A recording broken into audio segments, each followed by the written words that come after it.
안녕하세요. 김호준입니다. 제20 정상회담이 끝이 났습니다. 이번에도 10만 명이 정상회담 내내 다양한 시위를 했습니다. 200개가 넘는 전 세계 국가 중 겨우 20개국 정상만 모여 밀실에서 중대한 문제를 결정한다는 발상에 반대하는 거죠.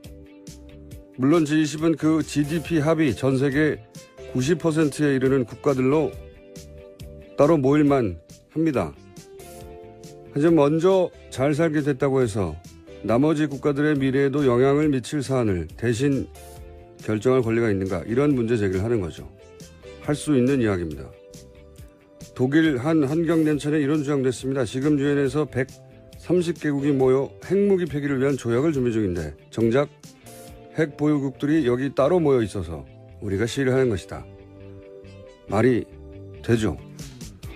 G20의 시위대를 보며 그런 생각을 합니다. 세계적 고민을 함께 할 20개 국가 중 하나가 될 정도로 우리가 세계 보편 이슈에 관심을 가져왔는가?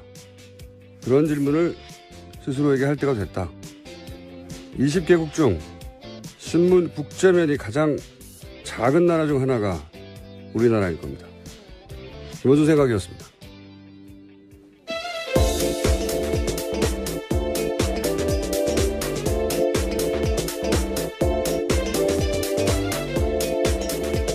시사인의 김은지입니다.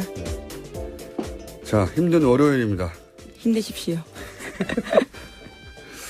월요일이 더 힘들긴 해요, 그죠? 예. 예, 게다가 비가 와서 일어나기도 좀 쉽지 않습니다. 저는 비는 좋은데. 아, 예. 그러세요? 월요일이 싫어요. 자, 첫 번째 뉴스는 뭡니까? 네, 문재인 대통령은 4박 6일 동안의 G20 정상회의 일정을 마치고 방금 아침 6시 귀국했습니다. G20 정상회의 마지막 세션에서 문재인 대통령은 북한의 역량 실조 문제를 언급했습니다. 국제사회가 대북 제재 틀 안에서 인도적 지원을 할 필요가 있다라고 말한 건데요. 또 G20 의장국인 독일의 메르켈 총리가 기자회견을 열어서 북한 문제에 대한 각국 정상들의 우려를 공개했습니다. G20이 이게 경제회담이거든요. 원래 각국의 경제부 장관하고, 예, 한국은행 총재 각국에 그렇게 모여서 회의를 하다가 언제죠? 2007년인가 8년인가 그 미국발 경제위기 있었잖아요. 그때부터 정상회 모이기 시작한 건데, 그러니까 이게 정치적 내용은 경제회담이라 성명에 안 남기거든요. 근데 이 마지막 기자회견은 북핵 문제니까 정치적 문제인데, 이게 아마 우리 쪽 요청으로 기술적으로 이렇게 소화한 거죠. 성명에는 담길 수 없는데 의장국이 따로 기자회견하는 것으로. 정치적 이슈를 따로 기자회견 이렇게 하는 건 제가 알기로는 처음 있는 일로 알고 있습니다. 누가 이렇게 해달라고 혹은 하게 하는지 모르겠는데 잘한 겁니다, 이거. 잘한 건데 글쎄요. 이거를 잘했다고 자랑해 줄 곳이 없네요. 제가 보기엔 나도 잘한 건데. 여기 참가했던, 분들 중에 모실 수 있는 분이 있을지 모르겠습니다. 아, G20 의장국 중에서요? 의장국이 아니라, 제 말은 네. 수행했던 분들이 있겠죠. 뭐, 외무부 장관이라든지, 이 세션에 참여했던 통역을 대신 불러서 할 수는 없잖아요. 문재인 대통령이 나올 것 같지도 않고, 섭외해 볼까 합니다. 자, 어떤 방식으로든. 다음 수는요? 네, 문재인 대통령이 마크롱 프랑스 대통령과 독일에서 마지막 정상회담을 가졌습니다. 촛불혁명과 정치혁명으로 당선된 두 정상이 대화를 나눈 건데요. 문재인 대통령은 같은 시기에 프랑스와 한국의 대통령이 됐으니 우리 두 사람은 아주 공통점이 많다라고 생각한다라고 말했습니다.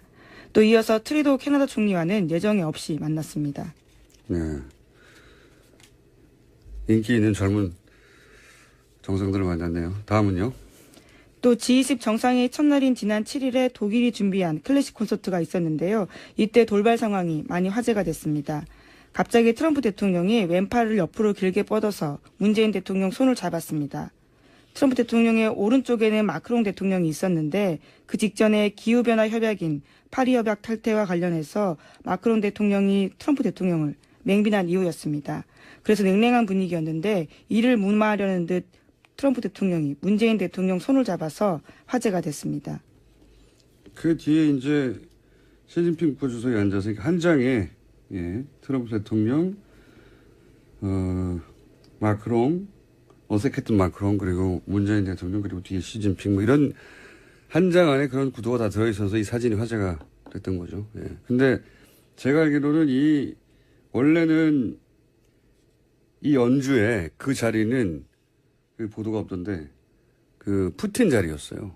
네, 지각을 해서 그 자리에 네. 앉지 못했죠. 지각을 30분 이상 하는 바람에 그 자리가 문재인 대통령 자리가 됐다라고 알고 있습니다. 네. 원래 이제 대통령 G20 20개 정상이 다 착석해야 연주를 한다고 해요. 근데 당연하잖아요. 너무 오래 안 와가지고 그렇게 됐다고. 여담입니다. 중요하진 않지만 화제가 됐길래 사실이. 자, 다음 순요. 네, 이번 G20 정상회의 주요 의제에서 트럼프 미국 대통령은 고립을 자초했다라는 평가를 받고 있습니다. 주요 의제인 기후변화에서부터 미국은 다른 19개 나라와 맞섰습니다. 또 장녀 이방카도 논란의 한복판에 섰는데요. 중국 시진핑 주석과 영국 메이 총리 사이에 이방카가 앉아 있었습니다. 트럼프 대통령이 인도네시아 대통령과의 양자회담을 위해서 자리를 비우자 대리 출석한 겁니다. 딸이라고 해서 이제 아빠 자리를 대신할 수 있다고 하는 발상은 미국 같은 나라에서는 참 믿기 힘든 수준의 이게 해프닝이에요, 사실. 뭐 어디서든 좀 믿기 쉽지 말이 않은 안 되는 일인데요. 거죠, 말이 안 되는 거. 예. 백악관 고문이긴 하지만요. 그 자리에 앉을 수 있는 자격은 아닙니다. 전혀 아니죠. 예. 예. 국가 서열 넘버 2도 아니고 그냥 딸이거든요. 예. 거기 앉아도 된다고 하는 아버지나 거기 실제로 다른 정상과 함께 앉아버리는 딸이나 그래서 실제 이번은 G20이 아니라 G19 플러스 1이라고 예, 야유성이죠. 예, 비꼬는 건데 그렇게 불리고 있어요. 처음에 누가 이 말을 했나 봤더니 BBC 특파원이 이렇게 표현을 했던데 기후변화 협약 탈퇴 이것 때문에 비난을 많이 받았어요. 유럽에서는. 그러면서 영국 언론도 비난을 했고 근데 이게 트럼프 공약이었거든요. 미국 석탄 산업 부흥을 내가 이렇게 다시 부흥을 시키겠다. 그러면서 이 기후 변화는 거짓말이라고. 예. 거짓말의 목적이 뭐냐? 미국 노동자들에게 불이익을 주려고 거짓말하는 거라고 황당한 주장을 했는데 지금 이제 본인의 공약을 실행에 옮긴 거죠. 그래서 파리 기후 협약은 필요가 없다고 탈퇴를 해버린 거죠. 실제는 그 뒤에 뭐 큰 돈의 문제가 있다고 봅니다. 네. 돈의 문제가 있는데, 그것 때문에 비난을 받았고 또 한 가지 그 트럼프가 19 플러스 1로 흔적을 남긴 게 이제, G20은 원래 보호무역에 반대하는 게 기조였거든요. 그렇죠. 예, 이번에는 자국 시장을 보호할 권리가 있다. 뭐 이런 식으로 명기하는 걸로 트럼프 대통령의 주장이었죠. 그 병기하는 것으로 약간의 전제 조건을 달고 이 문제는 저희가 잠시 후에 전문가 최성훈 교수님과 함께 좀 나눠보겠습니다. 말 나온 김에 이제 G20 얘기를 더 이상 할 일이 없을 것 같으니까 제가 전해드리는 재미있는 얘기 몇 가지 전해드리면 사우디 국왕은 낙타 12마리를 싣고 왔다고 그래요. 네. 네. 그 이유가 뭐냐고 했더니 국왕이 아침에 꼭 낙타젓을 먹어야 된다고. 신선한 낙타 우유를 매일 먹어야 해서 12마리를 싣고 왔다고. 뒤져보니까 언론 보도는 없더라고요. 그렇게 예. 많은 낙타가 필요한 건가요? 자세히 모릅니다. 예. 여담이에요. 제가 들은 이야기 중에 웃긴 거. 그다음 메르켈이 철문앞까지 걸어온 게 화제가 됐어요. 우리나라에서도. 독일에서도 화제가 됐다고 해요. 교민 만나고 하니까 그 이제 담장까지 걸어 나왔잖아요. 네. 철문까지. 그 일이 있고 나서 이제 독일 관계자들 사이에서 화제가 됐던 게 그 담장까지 메르켈 총리가 걸어가서 누굴 만난 건 처음 있는 일이랍니다. 네. 그리고 이제 그 만난 이후에 했던 얘기가 거의 철문 앞까지 가서 정치인들을 하는 걸 본 적이 처음이고 독일 정치인들은 그걸 겪어본 적이 없어서 뭐 질문이 많았다고.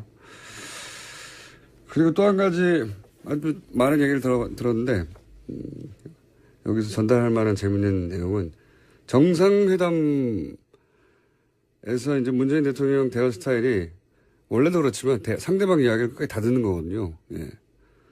다 듣고 난 다음에 이제 하나하나 논리적으로 반론하거나 설득하거나 하는 이런 논법인데 이 논법이 성공적이었다고 전해드렸는데 그중에서 제가 재밌었던 것은 일본은 예외였다고 해요. 일본은 만나자마자 위안부 문제는 절대 안 된다고 딱 못을 받고 시작을 해서 예, 아베가 당황을 했었다는 전언을 들었습니다. 이 이야기를 전언이 아니라 직접 참석했던 당사자로부터 들어야 되는데 저희 사회를 해볼게요. 이건 재밌죠. 예, 화법을 바꿔가면 했다는 그런 얘기 외에 동백나무 공수한 것도 큰 화제였죠. 네, 그렇죠. 김정숙 여사가 직접 심었습니다. 대단한 디테일, 대단한 상징이었다고 보는데.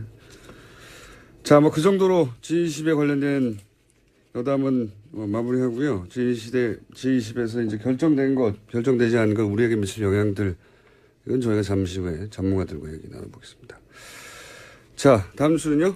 네, G20 정상회의 참석과 문재인 대통령의 외교 성과에 대한 야당의 평가가 엇갈리고 있습니다. 자유한국당과 바른정당은 호평을 했습니다. 반면에 국민의당은 외교 난맥을 보여준 빈약한 성과라면서 평가절하했습니다. 한번 자유한국당이 갑자기 이렇게 호평을 한 것은 정우택 원내대표하고 대여 전략이 다르잖아요. 홍준표 대표가. 예, 그렇죠. 대통령 외교 활동 중에는 청와대에 대한 비판 자제하겠다라는 게 홍준표 대표의 의중입니다. 예.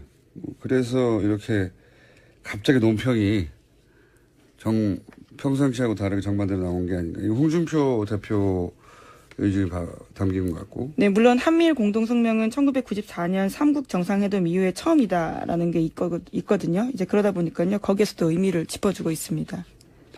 한미일 공동성명은 사실 마음에 드는 건 아닌데, 여하간. 똑같은 일을 비슷한 논리로 얼마든지 비난하거나 칭찬할 수 있거든요. 근데 이제 이거 자체는 이제 홍준표 대표가 대여 전략을 이렇게 잡아가겠다고 하는 걸로 보여지는 거고요. 바른정당도 외유 기간 중에는 비판을 자제한다 얘기를 했었었죠. 예. 네. 예, 공동의 안보 이익 그리고 외교 이익들에 대해서 협치해 나가겠다라는 태도로 보입니다. 그런데 이제 국민의당은 비판을 하고 있는 건데요. 국민의당은 최근에 이제 각을 세우고 있으니까. 예. 네, 포토제닉용에 불과했다라는 식의 평가절하하고 있습니다. 뭐 비판하는 이유는 자기들의 정치적 목적에 따라 그럴 수 있는 거죠. 그럴 수 있는데 이건 좀 웃겼어요. 포토제닉 회담이었다는. 포토제닉은 칭찬이거든요. 사진 잘 받는다는. 예. 비난을 칭찬의 언어로 하는. 이건 좀 웃겼습니다. 이 워딩은. 포토제닉용. 예. 포토제닉용 회담이었다 이거잖아요. 예. 사진 잘 받는다는 얘기니까 포토제닉은 상도 있어요. 포토제닉 상. 기억해 보시면. 어쨌든 그런 반응들이 있었습니다. 자, 다음 뉴스는요? 네, 검찰이 어제 이준서 전 최고위원에 대해서 구속영장 청구했습니다. 이 전 최고위원이 구속된다면 검찰 수사가 국민의당 윗선으로 확대될 가능성이 있습니다. 검찰은 또 이유미 씨의 남동생에 대해서도 구속영장을 청구했는데요. 이 전 최고위원 등에 대한 영장실질심사는 내일 오전에 열립니다. 그렇군요. 미필적 고의나 관련 전문 분석은 저희가 3부에서 박범계 의원과 함께 하겠습니다. 네. 자, 여기 대해서 이제 국민의당은 반발을 당연히 하겠죠. 예. 국민의당 네, 반응은 어떻습니까? 바로 지도부 대책회의 소집했습니다. 이번 영장 청구는 검찰의 과잉 충성 수사 결과라면서 추미애 더불어민주당 대표를 비판했습니다. 더불어민주당 같은 경우에는 국민의당의 당의 자체 진상규과와 다른 내용이다라는 지적을 했는데요. 검찰 수사로 당의 관련성이 드러났음에도 불구하고 책임지기는커녕 공세에만 나서고 있다. 이렇게 비판하고 있습니다. 뭐 당연히 국민의당에서는 추미애 대표가 미필적 고의라는 말을 한 적이 있기 때문에 판사 출신으로 이거 이제 검찰이 실제로 영장에 미필적 고의라는 단어가 들어갔는지 뭐 그건 모르겠습니다만은 의심한다는 거죠. 예. 그래서 이게 추미애 대표가 이런 말 했다고 검찰이 갑자기 구속영장을 청구할 사안이 아닌데 청구한 거 아니냐. 이런 주장인 거고요. 민주당에서는 무슨 소리냐. 적반하장이다. 뭐 이런 얘기인 거죠. 예. 여기서 이제 가이드라인을 제시했다고 하는 걸 계속 국민의당에서는 주장할 수 있고. 근데 국민의당이 당 조사단을 꾸려서 자체적으로 결론을 냈잖아요. 네, 이유미 씨 단독 범행이라는 거죠. 단독 범행이라고. 예. 공당이 조사단을 꾸려서 분명히 당으로서는 다 조사할 수 없었던 석연찮은 지점이 있었는데 과감하게 단독 범행이라고 결론 낸 것도 가이드라인이라면 가이드라인이죠. 만약에 당대표가 한마디 한 게 가이드라인이면. 그게 더 자세한 가이드라인이라고 볼 수도 있습니다. 근데 이제 뭐 정치적 공방인 거죠, 지금은. 정치적 공방이고, 이 영장이 실제 발부가 될지 아닐지에 따라서 또, 정국이 좀 달라질 것 같고요. 실제 영장이 발부가 돼버리면, 그때는 국민의당이 할 말이 정말 없어지겠죠. 기로에 서 있습니다, 국민의당도 여러 면에서. 다음 뉴스는? 네. 다음 주는요? 네. 추경안 처리가 점점 더 어려워지는 분위기입니다. 야3당은 게다가 문재인 대통령이 오늘까지 재송부를 요청한 송영무 조대엽 장관 후보자에 대한 인사청문 보고서도 채택해줄 수 없다라고 날을 세우고 있습니다. 그렇죠. 뭐 계속 강경화 장관 김상준 위원장 때도 강행하면 파국을 맞이할 거라고 그랬죠. 파국은 오지 않았고. 근데 이번에는 어쨌든 추경도 걸려 있으니까요. 추경이 통과가 잘 안 될 것 같아요. 게다가 김희수 헌법재판소장 같은 경우에도 한 달째 지금 인준안이 표류하고 있는 중입니다. 그러니까요. 제가 말씀드렸잖아요. 2달 이내에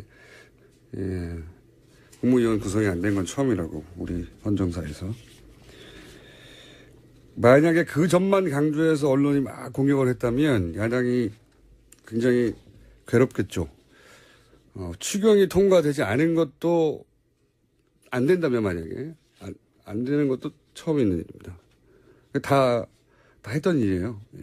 그전에는 문제가 없어서 했던 게 아닌데 아주 어렵게 길을 가고 있습니다. 근데 이제 과거의 차이점이라면 야당이 그 정도의 비판을 받지 않는 거죠, 언론으로부터. 자, 다음 순요. 이재용 삼성전자 부회장이 오늘 박근혜 전 대통령의 재판에 증인으로 출석할 예정입니다. 하지만 앞서 재판에 나왔던 삼성 임원들처럼 증언을 거부할 가능성이 크다고 합니다. 그러니까요. 삼성은 여러모로 참 대단합니다. 삼성전자가 대단한 회사거든요. 지금 이익이 세계 1위가 된 거잖아요. 그 애플을 제치고. 네. 정말 대단한 회사인데 여기 삼성의 오너도 참 대단합니다. 오너를 위해서 이러는 건데. 네, 대신에 법정 바깥에서는 말을 아주 많이 하고 있다라고 하는데요. 장애 여론전에 적극적이라는 보도도 나오고 있습니다. 삼성은 기자들한테 라오싱과 관련한, 그러니까 삼성의 속칭 말세타가 관련해서 자신들이 책임이 없다라는 취지 이야기들을 여러 차례 기자들한테 하고 있습니다. 말세타 관련 저희가 몇 번 다뤘죠. 네. 매매, 해제 관련. 그게 이제 적극적으로 여론전을 한 결과로 보여지고요. 왜냐하면 실제로 기자들한테 그런 여론전을 적극적으로 했으니까요. 그리고 출석을 거부하는 적은 있는데, 출석을 해서 증언을 이렇게 집단으로 거부하는 거는 역시 헌정사상 최초. 없는 일입니다. 없는 일. 없는 일이 일어나고 있는 거예요. 이제 출석을 한 다음에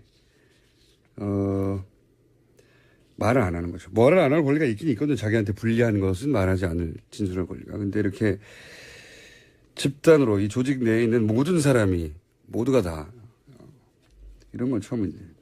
대단합니다. 근데 이제 이게 말 세탁 의혹 관련해서 증거를 제출한 말 매매 해제. 계약 해지서죠. 이상한 문서인데요, 진짜. 8개월 있다가 말을 돌려받았다고 하는. 근데 과거에도 보면 뇌물을 받았다가 돌려준 건 많아요. 간단하게 얘기하면 뇌물이 아니라는 주장을 하기 위해서 뇌물이라고 주장되는 돈이든 말을 내가 되돌려받았으니까 원래 내 말이고 뇌물이 아니었다는, 간단하게 보면 그런 거거든요. 그 당시 행위만으로 충분히 뇌물죄는 입증이 가능합니다. 되돌려준 거는 의미가 없거든요. 그러니까요. 뇌물이었다가 되돌려준 뇌물 사건 되게 많아요. 근데 기자들이 그걸 몰라서 이렇게 말세탁 의혹을 단돈에 해소할 만한 증거가 나왔다는 식으로 보도했을 리가 없잖아요. 여론전의 결과라고 봅니다, 저는. 그런 보도가 한두 차례 크게 있었는데. 자, 시간이 다 됐나요? 네. 제목 정도 읽고 지나갈 수 있을 것 같습니다. 하나. 네, 지난 8일 박근혜 전 대통령이 구속된 지 100일이 됐다라고 하는데요. 박근혜 전 대통령 구속 생활에 대해서 동아일보가 아침에 짧게 기사가 나왔습니다. 새벽에 주로 영안사전을 읽는다고 하고요. 일과 중에는 박경리의 토지를 읽으면서 시간을 보내고 있다고 합니다. 그래요? 일간지는 아닌데 일요신문에서 최근에 굉장히 재밌는 이게 사실관계를 확인하기가 일단 취재원을 확인할 수 없으니까 잘 모르겠는데 그런 일요신문의 보도가 지난주에 있었어요. 그러니까 영어사전 그 얘기도 나오지만 벽을 보고 알 수 없는 우리말도 아니고 영어도 아닌 말을 벽을 보고 뭐 중얼거리는 걸 교도관들이 몇 번 봐서 그 외에 이상하다고 생각되는 행동들이 몇 가지 있다고 일요신문이 보도를 했더군요. 네, 이 기사에 따르면 아직까지 건강에는 심각한 이상은 없다라고 합니다. 몸 말고. 예, 정신건강의학과 의사와는 상담한 적이 없다라고요. 보도하고 있습니다. 일요신문을 한번 자세히 보시고 내일 한번 요약해서 전달해 주는 것으로 그런 기사가 나왔어요. 예, 이건 제가 말씀드리는 건 동아일보 기사입니다. 그래요? 이상의 행동으로 비춰진다고 하는 게 몇 개 있었습니다. 몇 개 있었는데 그 중에 제가 하나는 말씀드리고 벽 보고 알아들 수 없는 방언인데 말이죠. 사실관계는 저도 일요신문에 의하면이라고밖에 전달할 수가 없네요.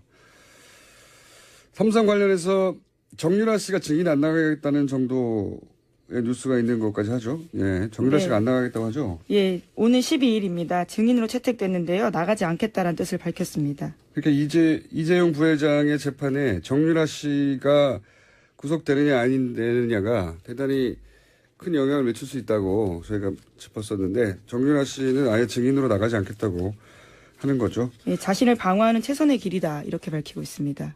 그것도 그렇고 이재용 삼성 부회장이 만약에 뇌물죄가 무혐의가 된다면 그럼 뭐 줄줄이 관련된 박근혜 전 대통령이나 최순실 씨나 정유라 씨 모두 형이 확 줄어들겠죠. 예. 자, 오늘 여기까지 하겠습니다. 지금까지 시사인 김은지였습니다. 감사합니다. 정치적 이슈를 따로 기자회견 이렇게 하는 건 제가 알기로는 처음 있는 일로 알고 있습니다. 누가 이렇게 해달라고 혹은 하게 하는지 모르겠는데 잘한 겁니다. 이거 잘한 건데 글쎄요. 이거를 잘했다고 자랑해 줄 곳이 없네요. 제가 보기엔 나도 잘한 건데 여기 참가했던 분들 중에 모실 수 있는 분이 있을지 모르겠습니다. G20 의장국 중에서요? 의장국이 아니라 제 말은 수행했던 분들이 있겠죠. 뭐 외무부 장관이라든지 이 세션에 참여했던 통역을 대신 불러서 할 수는 없잖아요. 문재인 대통령이 나올 것 같지도 않고 섭외해 볼까 합니다. 자, 어떤 방식으로든. 다음 수는요? 네, 문재인 대통령이 마크롱 프랑스 대통령과 독일에서 마지막 정상회담을 가졌습니다. 촛불혁명과 정치혁명으로 당선된 두 정상이 대화를 나눈 건데요. 문재인 대통령은 같은 시기에 프랑스와 한국의 대통령이 됐으니 우리 두 사람은 아주 공통점이 많다라고 생각한다라고 말했습니다. 또 이어서 트리도 캐나다 총리와는 예정에 없이 만났습니다. 네. 인기 있는 젊은 정상들을 만났네요. 다음은요? 또 G20 정상회의 첫날인 지난 7일에 독일이 준비한 클래식 콘서트가 있었는데요. 이때 돌발 상황이 많이 화제가 됐습니다. 안녕하세요. 김호준입니다. G20 정상회담이 끝이 났습니다. 이번에도 10만 명이 정상회담 내내 다양한 시위를 했습니다. 200개가 넘는 전 세계 국가 중 겨우 20개국 정상만 모여 밀실에서 중대한 문제를 결정한다는 발상에 반대하는 거죠. 물론 G20은 그 GDP 합이 전 세계 90%에 이르는 국가들로 따로 모일만 합니다. 하지만 먼저 잘 살게 됐다고 해서 나머지 국가들의 미래에도 영향을 미칠 사안을 대신 결정할 권리가 있는가, 이런 문제 제기를 하는 거죠. 할 수 있는 이야기입니다. 독일 한 환경단체는 이런 주장도 했습니다. 지금 유엔에서 130개국이 모여 핵무기 폐기를 위한 조약을 준비 중인데 정작 핵 보유국들이 여기 따로 모여 있어서 우리가 시위를 하는 것이다. 말이 되죠. G20의 시위대를 보며 그런 생각을 합니다. 세계적 고민을 함께 할 20개 국가 중 하나가 될 정도로 우리가 세계 보편 이슈에 관심을 가져왔는가? 그런 질문을 스스로에게 할 때가 됐다. 20개국 중 신문 국제면이 가장 작은 나라 중 하나가 우리나라일 겁니다. 김어준 생각이었습니다.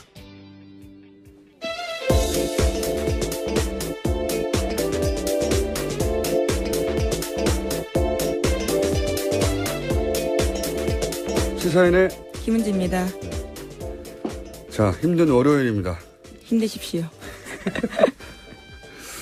월요일이 더 힘들긴 해요, 그죠? 예. 예, 게다가 비가 와서 일어나기도 좀 쉽지 않습니다.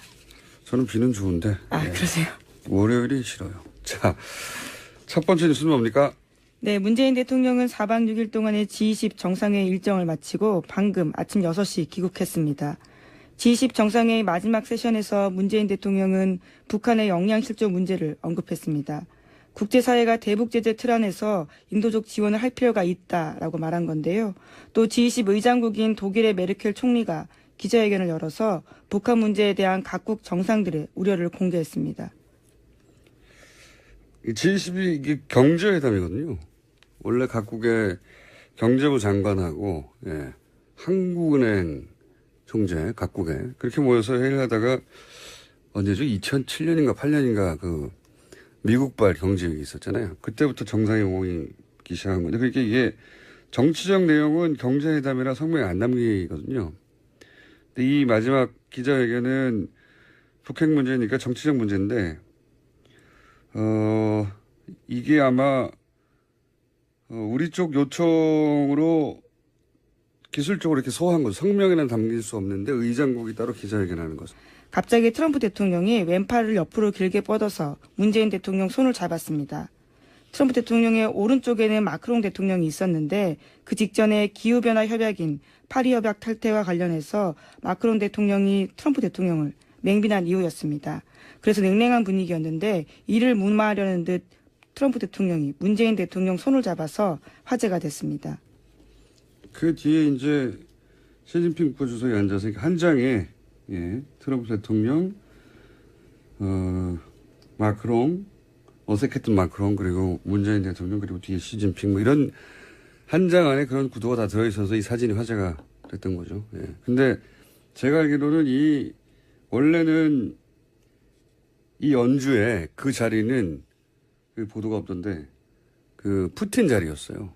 네, 지각을 해서 그 자리에 네. 앉지 못했죠. 지각을 30분 이상 하는 바람에 그 자리가 문재인 대통령 자리가 됐다라고 알고 있습니다. 네. 원래 이제 G20 20개 정상이 다 착석해야 연주를 한다고 해요. 근데 당연하잖아요. 너무 오래 안 와가지고 그렇게 됐다고. 여담입니다. 중요하진 않지만 화제가 됐길래 사실이. 자, 다음 뉴스는요. 네, 이번 G20 정상회의 주요 의제에서 트럼프 미국 대통령은 고립을 자초했다라는 평가를 받고 있습니다. 주요 의제인 기후변화에서부터 미국은 다른 19개 나라와 맞섰습니다. 또 장녀 이방카도 논란의 한복판에 섰는데요. 중국 시진핑 주석과 영국 메이 총리 사이에 이방카가 앉아 있었습니다. 트럼프 대통령이 인도네시아 대통령과의 양자회담을 위해서 자리를 비우자 대리 출석한 겁니다. 딸이라고 해서 이제 아빠 자리를 대신할 수 있다고 하는 발상은 미국 같은 나라에서는 참 믿기 힘든 수준의 이게 해프닝이에요, 사실. 어디서든 좀 믿기 쉽지 말이 않은 안 되는 일인데요. 거죠, 말이 안 되는 거. 예. 백악관 고문이긴 하지만요. 그 자리에 앉을 수 있는 자격은 아닙니다. 전혀 아니죠. 예. 예. 국가 서열 넘버 2도 아니고 그냥 딸이거든요. 예. 거기 앉아도 된다고 하는 아버지나 거기 실제로 다른 정상과 함께 앉아버리는 딸이나 그래서 실제 이번은 G20이 아니라 G19 플러스 1이라고 예, 야유성이죠. 예, 비꼬는 건데 그렇게 불리고 있어요. 처음에 누가 이 말을 했나 봤더니 BBC 특파원이 이렇게 표현을 했던데 기후변화 협약 탈퇴 이것 때문에 비난을 많이 받았어요. 유럽에서는. 그러면서 영국 언론도 비난을 했고 근데 이게 트럼프 공약이었거든요. 미국 석탄 산업 부흥을 내가 이렇게 다시 부흥을 시키겠다. 그러면서 이 기후 변화는 거짓말이라고. 예. 거짓말의 목적이 뭐냐? 미국 노동자들에게 불이익을